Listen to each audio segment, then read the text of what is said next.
Hello friends, welcome back. I am Raju stock analysis में आपका स्वागत है। आज हम जिस स्टॉक की बात करने वाले हैं उसका नाम है संघवी मूवर्स लिमिटेड। जैसे कि आप चार्ट में देख रहे हो कि उसने ऑल टाइम हाई 747 का लगा के वहां से गिरावट करते हुए अभी ये 280 के भाव पे ट्रेड कर रहा है। अब इतनी बड़ी गिरावट होने के बावजूद क्या इसके फंडामेंटल में कहीं कोई खराबी है या यह नेचुरल गिरावट हो रही है? तो आइए हम पहले इसके फंडामेंटल देख लेते हैं। अब जैसे शेयर होल्डिंग पैटर्न में हमने देखा तो पब्लिक कैटेगरी में 47.5% की होल्डिंग हमें यहाँ नजर आ रही है। उसमें भी 9% की होल्डिंग तो बड़े इन्वेस्टर के पास है, यानी कि पब्लिक के पास केवल 38% जितनी होल्डिंग है।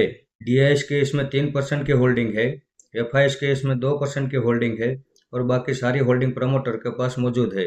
उसके आगे बैलेंस शीट का डेटा जब हमने देखा तो वो भी बड़ा पावरफुल है।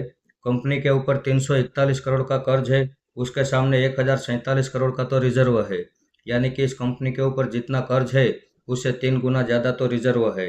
इस हिसाब से इनकी बैलेंस शीट बड़ी मजबूत है।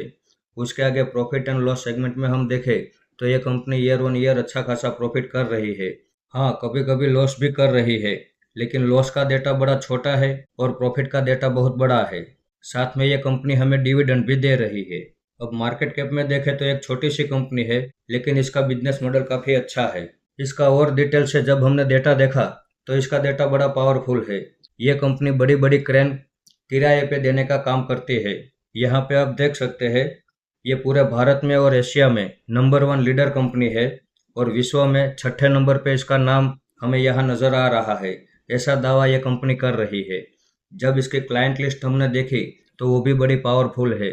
यहाँ पे आप देख सकते हैं, अदानी रिन्यूएबल्स, जेएसडब्ल्यू स्टील, भेल, GRAC, Ambuja cement, Nova Air, SPIC, Indian Oil Corporation, Dilip Buildcon, ऐसी बड़ी बड़ी कंपनियां इसके ग्राहक है। तो ये बड़ी अच्छी बात है।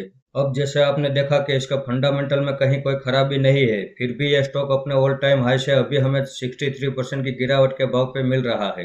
अब क्यों इतनी बड़ी गिरावट हुई? तो इस मार्केट में सारा खेल वैल्यूशन का ही है दोस्तों। अगर वैल्यूशन हाई है, चाहे कितनी भी अच्छी खबर हो, शेयर गिरेगा। और अगर वैल्यूशन डिस्काउंट में आ जाते हैं तो चाहे कितनी भी बुरी खबर क्यों ना आए, शेयर बाउंस बैक कर लेगा। अगर स्टॉक मार्केट में काम करना है तो सिर्फ वैल्यूशन ही देखना चाहिए, बाकी कुछ नहीं देखना चाहिए। ट्रम्प का टैरिफ वॉर हो या भारत पाकिस्तान का युद्ध हो, वो सब साइड में रह जाता है और मार्केट अपना काम कर जाता है। इसका पता तो आज आपको चल चुका होगा कि आज मार्केट कितनी तेजी की रैली कर दी। 4.25% आज मार्केट चल चुका है। एक दिन में 4.25% की तेजी की रैली करना ये बड़ी अच्छी बात है। अब जिन्होंने भी गिरावट में बिना डरे इन्वेस्टमेंट किया होगा, उन सबके चेहरे पे आज एक अच्छी खुशी नजर आ रही होगी। अब शनिवार के दिन हमने सेंचुरी इंका लिमिटेड पे वीडियो बनाया था और रविवार के दिन गोदरेज प्रॉपर्टी पे वीडियो बनाया था। आज हमने उन दोनों स्टॉक में इन्वेस्टमेंट कर दिया है और आज ये हमारा तीसरा स्टॉक था जिसमें आज हमने इसमें भी एक एंट्री ले ली है। इसमें हमने 275 के भाव पे एक एंट्री ले ली है। अगर ये यहाँ से और ज़्यादा गिरावट करता है तो इसमें हमारा दूसरा सपोर्ट 200 रुपये का रहने वाला है और तीसरा सपोर्ट 140 रुपये के भाव पे रहने वाला है। ये जितनी भी गिरावट करता है करने दो, इसकी हर गिरावट में बाय करने के लिए हम तैयार है। और अगर ये यहीं से वापस ऊपर चलना शुरू कर देता है तो इसमें हमारा टारगेट 600 रुपये का रहने वाला है। 600 रुपये के भाव पे हम प्रॉफिट बुक कर लेंगे। इसका ऑल टाइम हाई 747 का है, लेकिन इस स्टॉक में हम 747 के ऑल टाइम हाई तक रुकने वाले नहीं है, क्योंकि इसके चार्ट में एक ऐसी टेक्निकल पैटर्न चल रही है कि इतनी बड़ी गिरावट होने के बावजूद जब यह वापस ऊपर चलना शुरू करता है तो पहला रजिस्टर इसका 600 रुपये के भाव पे आता है, तो वहां पे हम प्रॉफिट बुक कर लेंगे। और यदि ये 600 रुपये के लेवल को टच किए बिना ही और 140 के लेवल तक गिर जाता है तो इसमें हमारा टारगेट 800 रुपये का रहने वाला है। फिर हम 600 रुपये के भाव पे नहीं, 800 रुपये तक इसमें होल्डिंग रखने वाले हैं।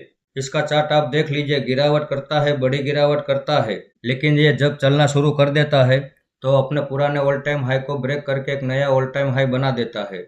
यहाँ पे भी आप देख लीजिए, गिरावट हुई, बड़ी गिरावट हुई, टाइम करेक्शन और प्राइस करेक्शन दोनों किया, लेकिन जब इसने चलना शुरू किया तो अपने पुराने ऑल टाइम हाई को ब्रेक करके एक नया ऑल टाइम हाई बनाया। इतना पावर हमें इसके चार्ट में नजर आ रहा है, तो इस कंपनी के ऊपर हम भरोसा कर सकते हैं। लेकिन इसके चार्ट में जो पैटर्न हमने आपको बताई है उसी हिसाब से ही हम इसमें चलने वाले हैं। अगर ये 200 रुपये का लेवल ब्रेक नहीं करता है और ऊपर चलना शुरू कर देता है तो 600 रुपये के भाव पे हम प्रॉफिट बुक कर लेंगे। और यदि ये ₹200 का लेवल ब्रेक करके और ज़्यादा बड़ी गिरावट करता है तो इसमें हमारा टारगेट ₹800 का रहने वाला है। अगर ये यहीं से ऊपर चलना शुरू कर देता है तब भी अच्छी बात है, और यदि ये यहाँ से और बड़ी गिरावट करता है तब भी अच्छी बात है। हम इस शेयर में दोनों तरह की मूवमेंट के लिए तैयार है। तो इस वीडियो को आप मेरी ओर से बाइंग या सेलिंग की रिकमेंडेशन ना समझे, ये मेरा पर्सनल व्यू है जो मैं आपके सामने शेयर कर रहा हूँ। ऐसे ही अच्छे अच्छे टेक्निकल और फंडामेंटल वाले स्टॉक मैं आपके सामने लाता रहूँगा। आपने यहाँ तक मेरा वीडियो देखा, इसके लिए आपका बहुत बहुत धन्यवाद।